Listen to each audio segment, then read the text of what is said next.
Yo, what's good? It's your boy Kurt, and today we have another reaction, no? So ngayong araw mag-react tayo sa kanta ni Mot. Bagong kanta ni Mot, no? Siklo, official lyric video. This is a request reaction, no? I know naghahabol tayo ng mga ng mga kanta or almost lahat ng kanta na hindi natin na-react. Lalo sa mga iniwasan ko talaga or hindi ko pinainggan. Pero marami nag-comment sa inyo na may bagong kanta nga si Mot, and na Mot yan no. So hindi natin pwedeng palagpasin na pakinggan agad to, no. So pasensya na yung mga ibang mga request diyan. May bukas pa naman, no. Pero unahin muna natin to. And yeah, without no further ado, man, I'm really excited. Mot, Siklo, let's fucking get it.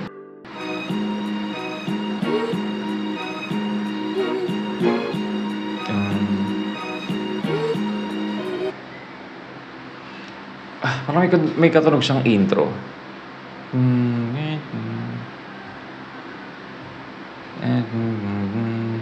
I don't know kung foreign na kanta or local.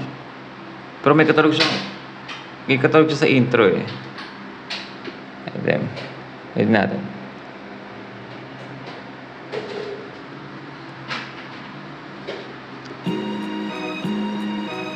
Oh?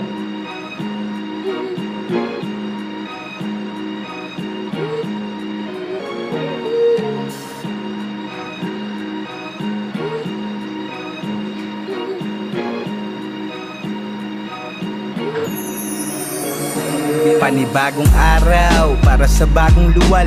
Wala pang muwang at nalalaman. Mga mata na katamtaman pa lang ang naaaninagan. Laging inaantabayanan, di sila maganda o gaga. Pag ngumawa na, hirap mapatahan. Di pag gumagana, yaong pang unawa upang mapaliwanagan. Mas dapat munang paarawan. Tagal ko ring tulog bago patulog. God damn, Mot! Ano ba yung na-expect natin? I don't know kung bakit ako masyadong na-hype dito, no? Alam na natin yung Mot yan, no? Na-expect na natin yung nag-expect tayo ng lyrical greatness, no? Huwag si Mot yung naglabas ng kanta, pero yun na nga, sabi niya, kasi nga parang di-describe niya, ang ganda pa ng pagkaka-describe niya, no? Parang napaka-vivid sa utak mo kung ano yung nararamdaman or ano yung pakiramdam ng sanggol, ng bata, di ba? Eh, yun na nga, kasi sabi niya mahirap daw paliwanagan, kasi syempre bata pa di ba? Hindi mo makapaliwanagan yun, lalo na pag sanggol pa, di ba? Kasi di niya maintindihan, kasi bata pa siya, ayun, baby pa nga siya. Pero at the same time, kailangan pang paarawan, di ba? Kasi nga yung baby pinapaarawan, pero yung yung tawag dito, relation niya with the word paliwanagan tapos paarawan, di ba? Damn. Yung mga quality na sulat. Araw para sa bagong luwal. Wala pang muwang at nalalaman. Mga mata na katamtaman pa lang ang naaaninagan. Laging inaantabayanan, di sila maganda o gaga. Pag ngumawa na, hirap mapatahan. Di pag gumagana, yaong pang unawa upang mapaliwanagan. Mas dapat munang paarawan. Tagal ko rin tulog bago patuluyan na masipat tong mundo. Kakapagod nga naman ang makipag-unahang maging supling at mabuo. Sa simula pa lang likas na yatang magulo. Sinulig sa noo kapag silisunod. Umpisa pa lang ata, ano yung sabi niya? Na sadyang itong mundo is magulo. Kasi diba, yun nga sinasabi niya, diba, bago mabuo, bago ka mabuo as a baby, diba? Like, napakadaming like sperm cells, diba? Naguunahan pa dun sa may egg cell, diba? Dun sa napakaraming ilang libong sperm cells, ikaw yun ikaw yung isa dun, no? And ikaw yung nauna, diba? Ikaw yung mabubuhay, no? Pero at the same time, napakaganda nung ano ba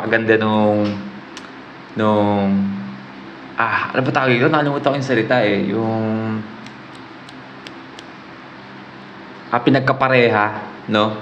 Na pinagkukumpara niya yung time na yon na ano yun, sperm cell ka pa lang, lumalong-ilong ka pa lang, and sa mundo natin, di ba, na almost ganun din actually kung iisipin mo, di ba, laging unahan, gulo, di ba, nice.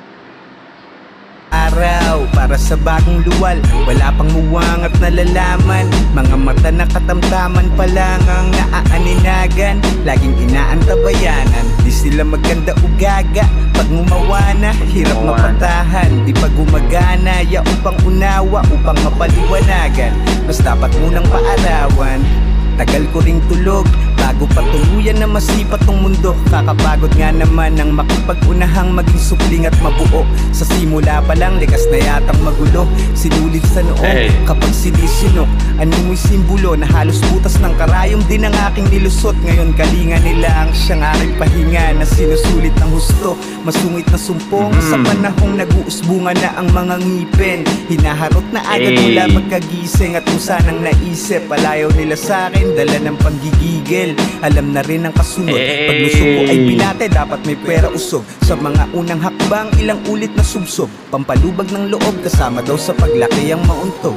Nasasaktan subalit, mas lalong nasusub. God damn. Nakita niyo yung ginagawa ni Mot doon, no?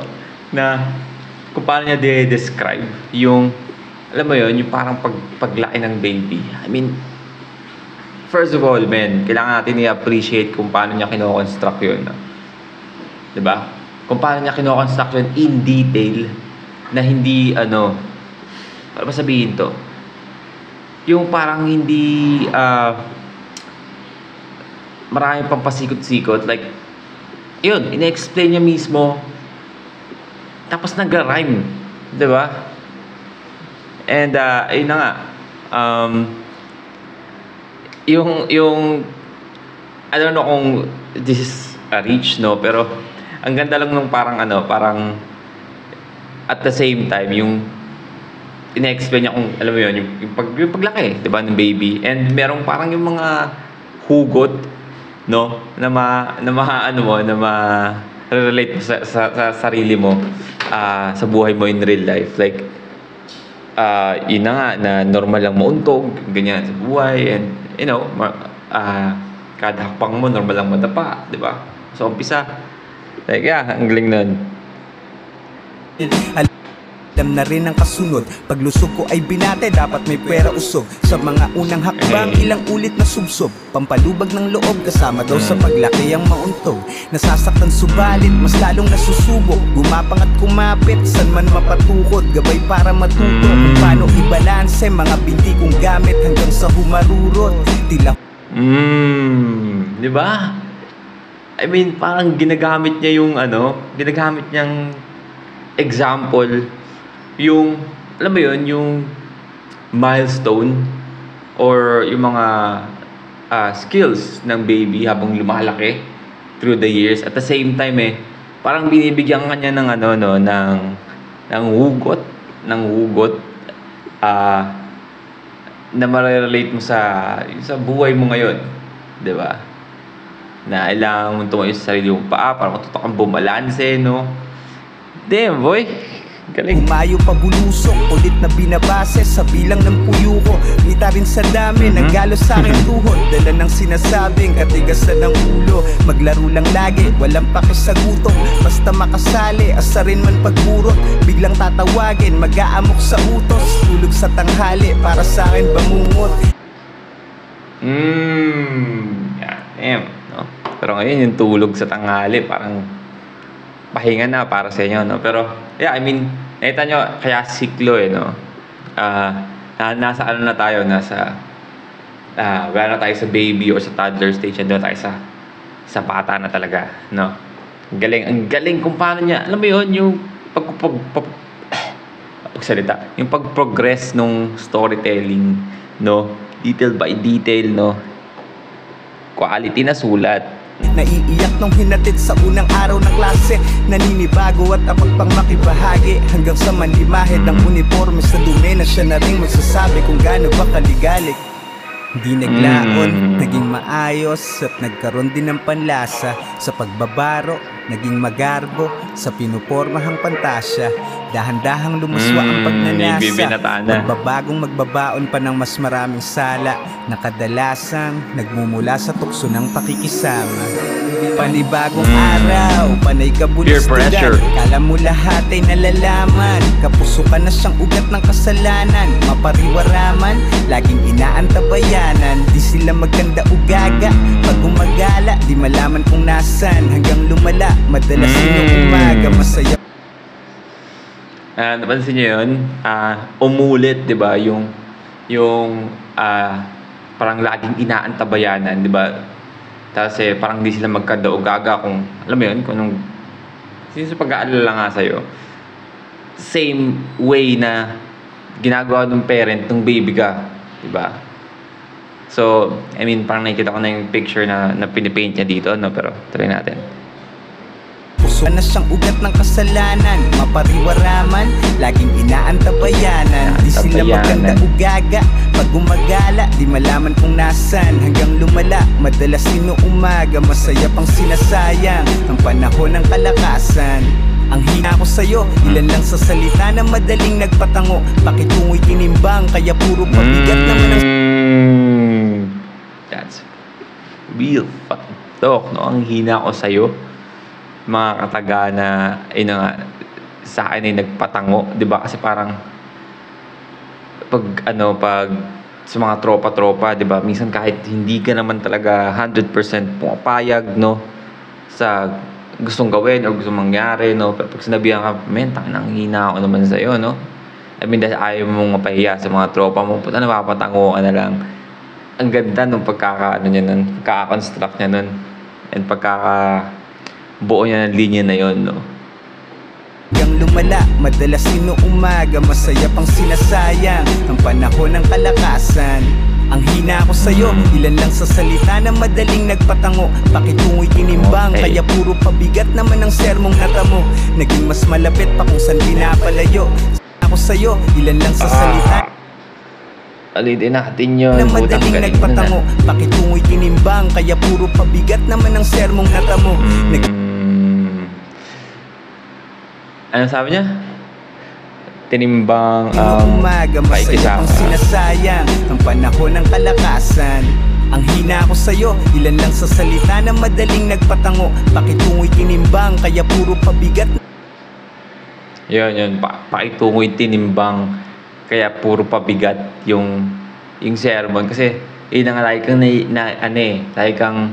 lagi mo tinitimbang yung paikisama mo sa mga kaibigan or sa mga kilala mong kaibigan ng kaibigan mo na most probably gusto mo rin maging kaibigan at tinitimbang mo yung paikisama, di ba?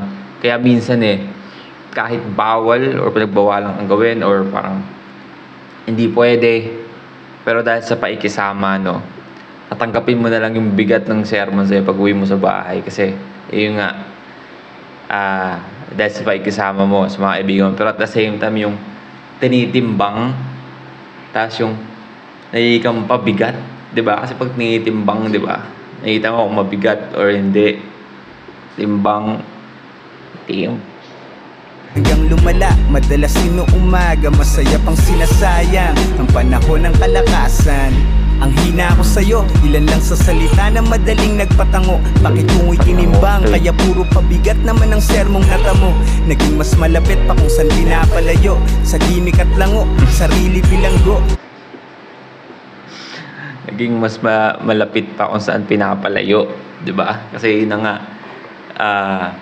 related pa rin dun sa tinitimbang mo yung paikisama mo dun sa mga kaibigan mo, mas parang mas pinaprioritize pa, di ba? Kasi nga yun, tinatanggap mo na lang yung bigat ng sermon, no? Masalo ko pang napapalapit dun sa bagay na pinapalayo sa'yo, di ba? Kasi for example, pag pinagbawalan ka na magulang mo, huwag mong gawin to, huwag mong gawin yan, masama yan. Pero dahil nga sa sama or tinitimbang mo yung paikisama mo sa mga kaibigan mo, no? Ayaw mong ma-behind or ayaw mong maiwan, no? Gagawin mo kahit alam mo minsan na mali, di ba? Ayun na nga, sabi niya, gimmick at lango. Ayun, yun yung kasunod, pero back natin ng Ako konti. sa'yo, ilan lang sa salita na madaling nagpatango. Pakitungo'y tinimbang, kaya puro pabigat naman ang sermong natamo. Naging mas malapit pa kung saan pinapalayo. Sa gimik at lango, sarili bilanggo, hit-hitan o lago. Minsan may mga tagpong naging umaatikabo. Lahat nag-umpisa at nagmula lang din sa mga tikimang patago. Biktima lang po, Hey. katwirang pabiru pa sa mapangusgang paligid. Unti-unting pinatinuri ng pag-ibig. Buti may kabingig, siyang nasandala nung tumalikod na sa hilig. Sa mabilisang pagbuod, Hey. nagbunga ng paslit ang dalawang pinagbuklod. Nagsama't nagdaan sa sagana at lugmok. Ligaya o lungkot, pagmamahalan at samaan ng loob. Buhay miserable. Hey! God. Ano ba to? Ano? Parang nakita niya parang buhay niya, ano? In a way, right? So ito na yung part na ano na I mean, masabi natin na like ano na sila pa-adult na ano, like teen to adult, di ba? Yun na nga na dahil nakaharap ng tunay na pag-ibig, no? Bago ka kasi alam natin tunay, depende rin yung sa may partner mo, di ba? Bunga ng paslit ang dalawang pinagbuklod. Nagsama't nagdaan sa sagana at lugmok. Ligaya o lungkot, pagmamahalan at samaan ng loob. Buhay miserable, doon na nga natutong. Kita ay sumahin sa lumalagong konsumo at pagugol. Bayaring marami, dapat lumagari bago pa may maputol. Hanggang yumabong pa ang puno. Isang Kailangang lumagari bago pa may maputol. Kasi dumadami na nga yung ano, yung bayarin, no? Kaya kailangan mong lumagari, 'di ba? Yung kasabihan na parang lumalagari ka, 'di ba? Kasi parang iba yung lagari gumaganyan, ginaganyan mo. So parang back and forth ka sa, alam mo yun, yung nag-double shift ka, dalawang trabaho ka, no? Lumagari. Bago pa may maputol, 'di ba? Kung may lagari ka, kadalasan meron kang pinuputol, no? Pero at the same time, bago may maputol, like you know, bago ako mawala, bago ako mamatay, di ba? Maputol na yung paghinga, maputol na yung edad mo, di ba? Kumbaga, kailangan lumagari para maging successful ka bago ako mamatay. Nice. ang lahi, ugat na may dugo ko. Swerte kung sakaling umabot pa sa puntong masilayan na aking mga apo sa tuhod. Matandang ulyanin, tanging matutulong. Makapagmungkahi ng payo at panuto sa mga suliraning minsang nasalubong. Bago pa sumapit ang aking paghuhukom. Mga iyakan paghatid ng mabagal na karwahe. Pagtapos ng buhay, meron pa bang mangyayari? Tanong yan ng marami. Nalaman ko ang sagot at ang sunod na bahagi ay di ko na masasabi. Tayo ba'y kaluluwang may katawan na suklot? Matapos husgahan, parusa ang panaklob. Batay sa mga kasalanang nagawa at sangkot. O sa Pwede ng natin marami, yun. nalaman ko Dahil ang sagot at ang sunod na bahagi ay di ko na masasabi. Tayo ba'y kaluluwang may katawan na saplot? Matapos husgahan, parusa ang panaklob. Batay sa mga kasalanang nagawa at sangkot. O sadyang abo na lang o natakpang alabok. Hiwaga o agham, ano nga bang masangkop? Buhay na walang hanggan ba ay mahahagkan ko? O mabubura lang din mga nangyaring tagpot? Iluluwal na lang ulit sa panibagong anyo. God damn. Napakaswabe no, kung paano niya kung paano niya describe yung mga, alam mo yun, yung mga theory or yung mga dito, mga idea natin kung ano mangyayari pag namatay ka na, di ba? Like, ano ba, may kaluluwa ka ba na meron pa rin parang physical na katawan, like, yun mo, yung makita ng mga multo, ganyan, or ano ka ba, magiging alabok or magiging,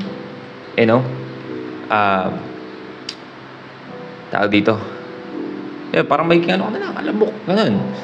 Or, yun na nga, ma-reincarnate ka ba? Magiging tao ka ulit, no? Pero yun na nga, hindi natin pwedeng masabi kasi, hindi naman natin alam. Yun ang sabi niya, hindi ko pwedeng masabi kasi hindi naman natin alam talaga kung ano mangyayari. Pero ang ganda lang nung nagsimula tayo na, alam mo yun, sperm cell ka pa lang, no? Pag-unahan ka pa lang, and hanggang doon sa point na nasa nasa karwahe. Karwahe yung pagkakasabi niya doon, no? Pero ayun na nga, yung deads ka na, no? But yeah. Right, well, again, that's Mot siklo, no? Cycle of life, men. Ayun yung tema nung kanta. And damn, sobrang nakaka-amaze na lang kung paano nyo binuo yung kantang yun, no? Kung paano nyo sunod yung sequence ng simula baby, like bata ka, naging teenager ka, like, you know, naging adult ka na, tagpuan mo yung pag-ibig, nagkaroon ka ng anak, tumanda ka, no? Napakaswabe ng pagkakasulat niya noon, men. Mot. Yun yung mga sulat, men. Quality. But yeah, that's our reaction for today. Salamat sa mga nag-request, no? Again, if you want me to react to your favorite artist, favorite singer, favorite rapper, favorite song, just comment down below. We're going to react to it. And that's it for me today. See you on the next vid. Stay awesome.